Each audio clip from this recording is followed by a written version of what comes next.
नहमदुहु व नुसल्ली अला रसूलिहिल करीम अम्मा बाद।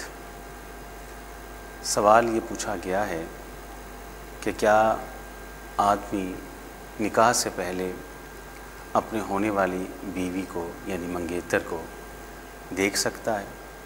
तो जवाब उसका ये है कि रसूल करीम सल्लल्लाहु अलैहि वसल्लम ने इस बात की इजाज़त दी है कि निकाह से पहले लड़का अपने होने वाली बीवी को और अपनी मंगेतर को एक निगाह देख सकता है और औरत भी अपने होने वाले शोहर और मंगेतर को एक निगाह देख सकते हैं।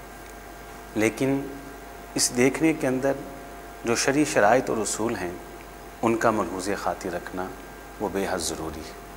पहली चीज़ ये है कि बात ज़हन के अंदर रखिए कि शादी और निकाह से पहले लड़का भी उसके लिए गैर महरम है और नामहरम है और वो औरत भी इसके लिए गैर महरम और नामहरम है। लड़की अपने वली की इजाज़त और वली की मौजूदगी के बग़ैर उसको देखे तो ये क़तन ठीक और जायज़ नहीं है।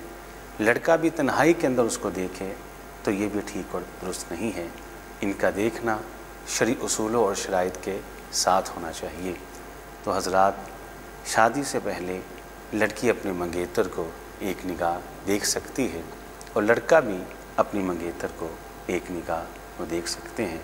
अल्लाह ताला हमें समझ के अमल की तौफ़ीक़ अता फ़रमाए।